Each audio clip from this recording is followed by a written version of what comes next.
Skyler, the leading rusher when three guys go over 100 yards. What was today like for you? What were you seeing out there?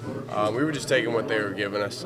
We saw the looks all week in practice. What was going to be there, and I made some checks to get those guys into position to be successful, and also some checks for knowing that I was going to possibly keep it. So it's just going into preparing all week for it and seeing the mental reps and all the looks.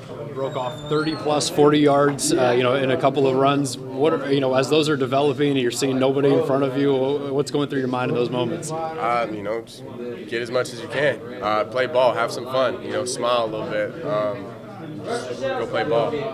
Is it fair to expect that much room because they were in that too high safety look for a lot of them? Yeah, when they're in the cover two, it's always good to run the ball, no matter who has it. So, we were prepared for them to make a change, and if they didn't, we were going to continue with what we were doing, and so we just continued what we were doing. Any adjustment without Adam Hankey after the first series? Any adjustments? Yeah, here and there, but for the most part, we got guys we can plug in there. Last 2 weeks, you told us the win matters, personal stats don't matter. Feel a little bit better when you get that many rushing yards on the board today? Yeah, I'd like to see, passing up there a little bit. But, again, it's a W. I'll take it. It puts us at 6 wins and makes us bowl eligible. It's huge right now, but we're not finished. We still got 2 more to go and a lot more work to be done. Was the play for Cody called from the sideline? Did you audible? Called. Pretty happy to get him. No doubt, yeah. No doubt. It's good to see, different guys get in the end zone.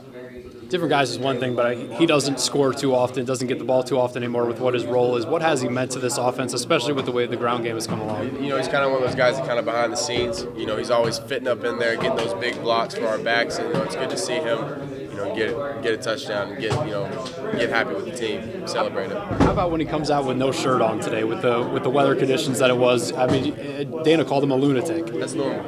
We'll have walkthroughs in Morgantown at our hotel, and it'll be sleeting, 20 degrees, and he'll be out there with the shirt off. It's what he does, and it's the type of guy he is, and it brings energy. It wakes everybody up. So, to each his own. You said you were smiling out there. Has it taken a while for you to get to the point where maybe you are loose enough that you can enjoy the good moments out there on the field? I always enjoy the good moments, but I snap out of them pretty quick, knowing that what I have to do next for us to be successful. And having a day like this, obviously, you're gonna have a little bit, you're gonna have fun with it, which I always do. But there's a time and a place. Anything special with your hands? So you had a glove on, but was that just about it, just for extra grip? That's about it, yeah. Right. Just Yeah. keep a grip on it, right? Yeah. Okay. How'd it feel? It's cold out there today. Yeah, it was a little cold. It felt all right. Think about it all when you're running. I know when you're throwing, you can't help but think about it. But you ran quite a bit today, and it never seemed to bother you. There were times, maybe put it away. When you're around a lot of people, maybe just get it out of the way. You don't want to get smashed.